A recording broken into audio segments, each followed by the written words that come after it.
বন্ধুরা, আজকে আমি রান্না করব পটল চিংড়ি। এবার আমি গ্যাসটা ধরে নিব। এবার কড়াইটা বসিয়ে দিচ্ছি। আমি পটলটা কেটে নিয়েছি লম্বা লম্বা করে, আর এই যে বাগদা চিংড়ি নিয়েছি। এবার চিংড়িতে আমি লবণ হলুদ মাখিয়ে নেব। দিয়ে দিচ্ছি লবণ, দিচ্ছি হলুদ। এবার আমি মাখিয়ে নেব। কড়াইটা গরম হয়ে গেছে, এবার দিয়ে দিব সর্ষের তেল। তেলটা গরম হয়ে গেছে, এবার দিয়ে দিব চিংড়ি।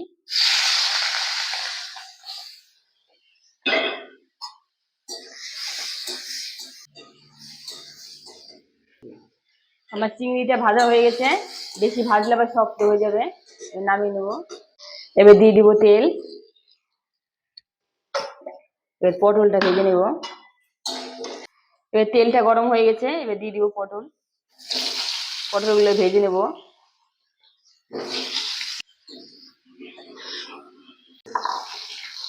পটলটা ভাজা হয়ে গেছে, এবার পটলগুলো আমি তুলে নিচ্ছি। ফোড়নে দিয়ে দিচ্ছি একটা তেজপাতা, দিয়ে দিচ্ছি একটা দারচিনি, একটা এলাচ, দিয়ে দিচ্ছি সাদা জিরে, দিয়ে দিচ্ছি পেঁয়াজ বাটা,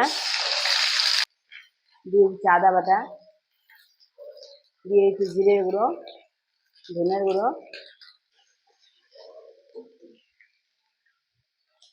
দিয়ে দিচ্ছি হলুদ, দিয়ে দিচ্ছি লঙ্কার গুঁড়ো,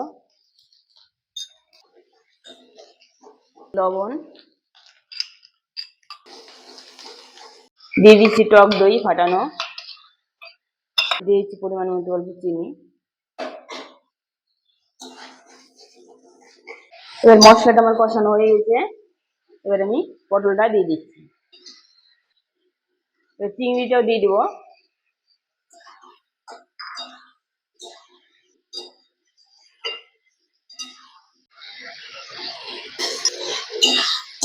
আমার পটল দিয়ে চিংড়ি দিয়ে কষানো হয়ে গেছে, এবার দিয়ে দিব কয়েকটা কাঁচা লঙ্কা চিরা। এবার আমি অল্প জল দিয়ে দিব। বেশি জল দিব না বন্ধুরা, অল্প জল দেবো, আর জল দেবো না।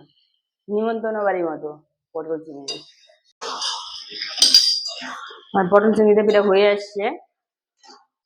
আমার পটল চিংড়িটা হয়ে গেছে, এবার আমি নামিয়ে নেব। আমার পটল চিংড়ি রান্না হয়ে গেছে বন্ধুরা। ভিডিওটা যদি ভালো লেগে থাকে লাইক কমেন্ট শেয়ার করবেন, সাবস্ক্রাইব করবেন, বন্ধু হয়ে পাশে থাকবেন। নমস্কার।